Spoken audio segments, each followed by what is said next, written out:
October meeting of the Falls Township Planning Commission to order. Please rise and salute the flag. I pledge allegiance to the flag of the United States of America and to the republic for which it stands, one nation, under God, indivisible, with liberty and justice for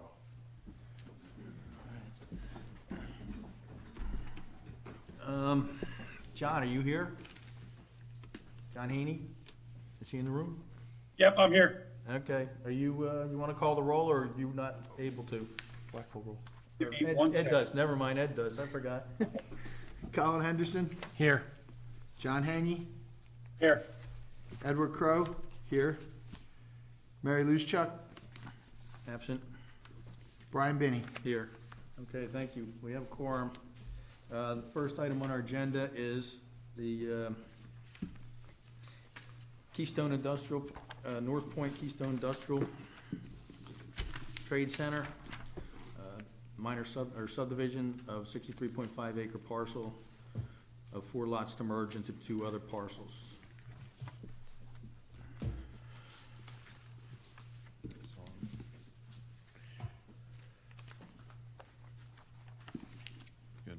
Good evening.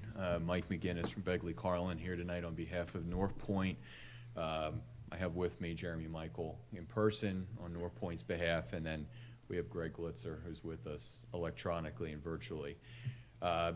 In front of the Planning Commission tonight for consideration is a subdivision to create a 63.5 acre parcel. Obviously, we've gone through a number of iterations, and we've been in front of the Planning Commission and the supervisors a number of times in 2021 with what we've labeled Phase 1. And Phase 1 substantially comprised of the 3 buildings, Building 1, Building 2, and Building 3.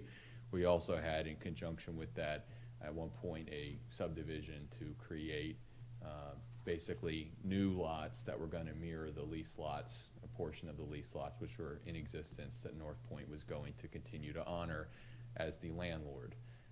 At this point, we are transitioning this to Phase 2 of our development, which is something that we're very excited about. And in conjunction with our Phase 2 submission and the documents that have been supplied by Gilmore and Associates is this subdivision application. And we have a number of waivers, similar waivers to what we've asked for previously and that the Planning Commission is familiar with. But what I might suggest here at the outset is just to turn it over to Jeremy for a second, just to kind of explain this transition to Phase 2 and how this is a part of the transition to Phase 2. And then I'll pivot back into our waiver requests and then answer any questions that the Planning Commission has about this. Thank you. Yeah, thanks, Mike. Thank you, guys. Just a kind of quick overview. As Mike talked about, the kind of the master plan and development that we had previously gone through, Planning Commission for buildings 1, 2, and 3 in Phase 1. We just completed, or in the process of completing, a larger property transaction with some acquisition and disposition of property in Phase 2 at the northwest side of the park.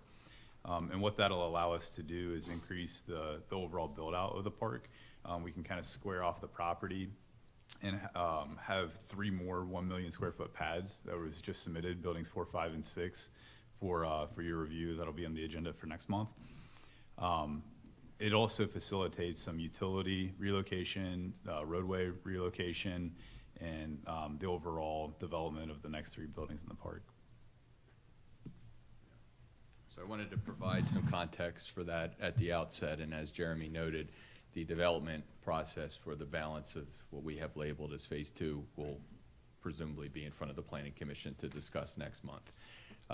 The actual waivers that are associated, the waiver requests that are associated with this particular subdivision are, again, as I mentioned, waivers that this Planning Commission has heard with the subdivision previously. Specifically, we have a partial waiver request from 191.52.1C2, and that's natural resource protection calculations. And again, it's a partial waiver request requesting that basically a deferral until any improvements are depicted, since there are no improvements depicted with the subdivision. It's just a subdivision and not a land development. We have a partial waiver request from 19160A1. This has been a repeated waiver request for various iterations because of the lack of feasibility of monuments at the property, for property boundary changes with the high water mark of the Delaware River. We have a partial waiver request with respect to natural resource mapping, and again, that is because this is a subdivision with no improvements depicted on the plan. And then finally, we have a partial waiver request from 19151C, and that's with respect to, again, a requirement for intended development to be depicted, and again, we're just in front of you with the subdivision request tonight. So those are the outlined waivers. The other note that I would make, and this has been discussed again previously with the Planning Commission and with the supervisors, is when it comes to sidewalks, street trees, et cetera, those items end up the way we've handled it historically, is as we come through and we depict improvements, that those items be installed at that time. So that's an overview of the subdivision tonight, the purpose of it from NorthPoint's perspective, how it's going to work in conjunction with acquisition of land that's going to facilitate what we hope to be the next 3 buildings that will be approved, again, hopefully by the township. And this, from NorthPoint's perspective, again, is an important component that will permit us to move forward, and then we'll be back in front of you next month to discuss the improvements which Jeremy's referenced. So with that, certainly Greg is here from a technical standpoint if there's any layout questions, and then from an operational standpoint, Jeremy's here. Thank you. Board questions? So I noticed here that the parcels that you're doing encompasses the Southport Road and Gamesa Drive.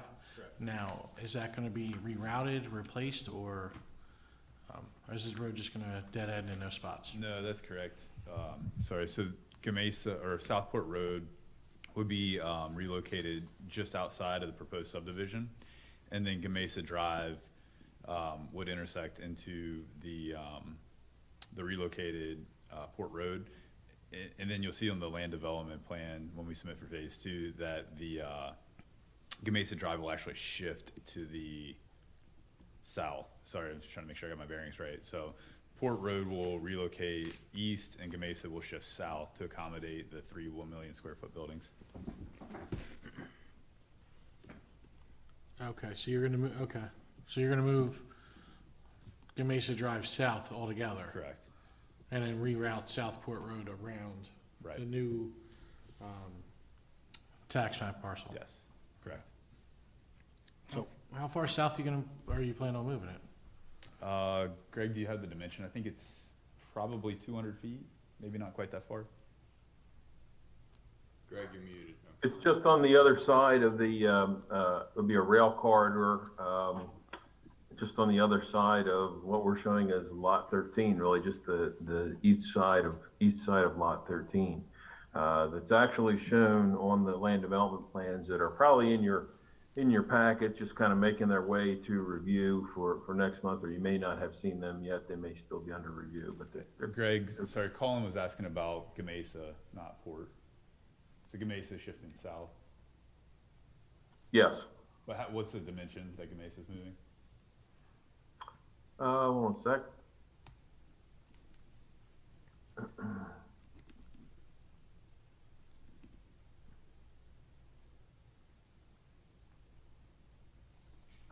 It's about 180 feet.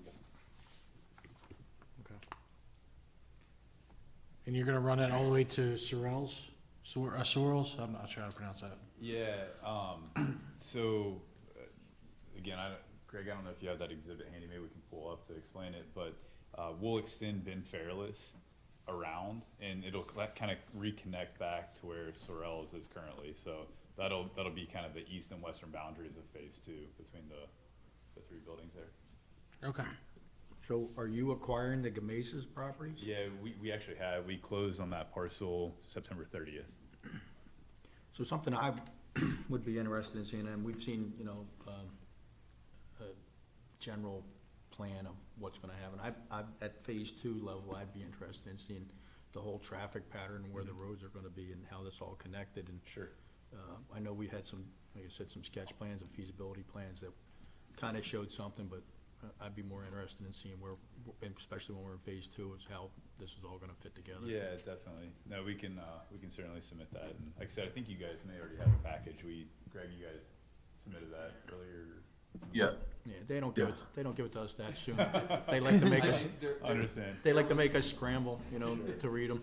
There was always an intention, and I think this is memorialized in the development agreement, that before we move forward with phase 2, exactly what you're discussing, Brian, would be provided to the township for their review and their comments. So the first 3 buildings, to get this going and to get it off the ground, we're gonna be handled a certain way, but, this is exactly right for consideration as we come through with the land development for the balance of the phase 2 development. I'm sure will be subject to conversation next month. So, Mr. Jones, are you on the line? Yes, I am.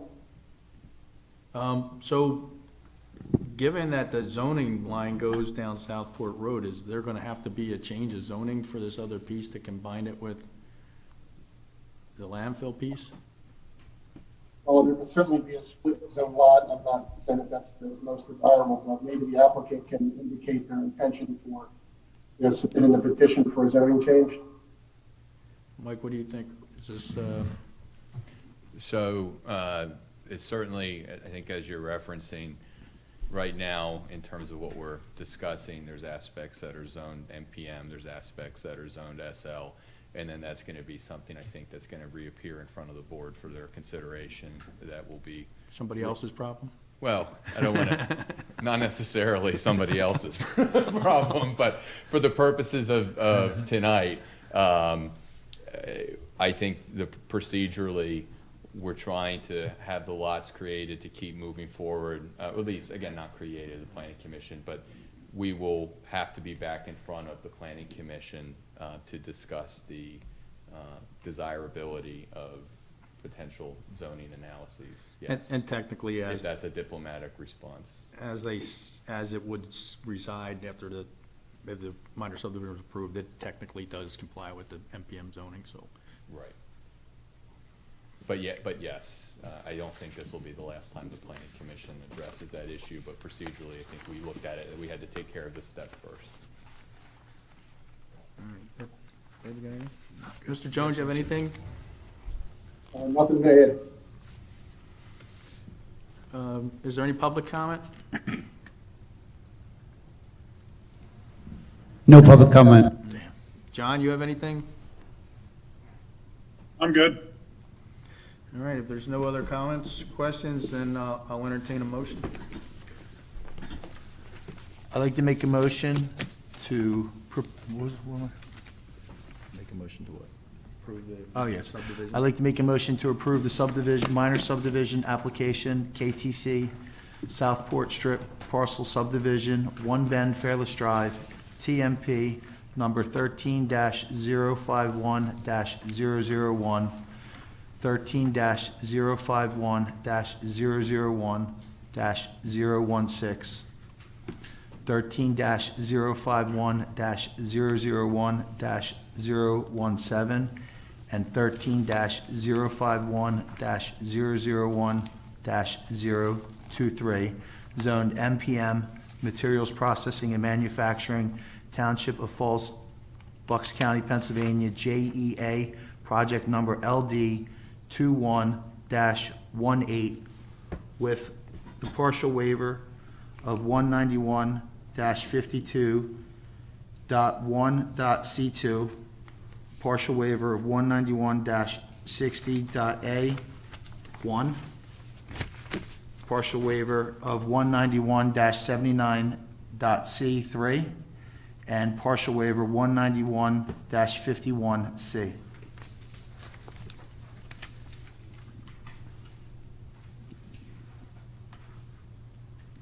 Is there a second? I'll second. Hold the board, please. Colin Henderson, Yes. John Henney, Yes. Edward Crowe, yes. Brian Binney. Yes. Thank you. Thank you very much. Thank you, guys. Next item on our agenda is the approval of the September 28th meeting minutes. I'd like to make a motion to approve the minutes. I second. All in favor? Aye. Opposed? Aye. Aye. Is there a motion to adjourn? I'll make that motion. All in favor? Aye. Aye. All right, thank you.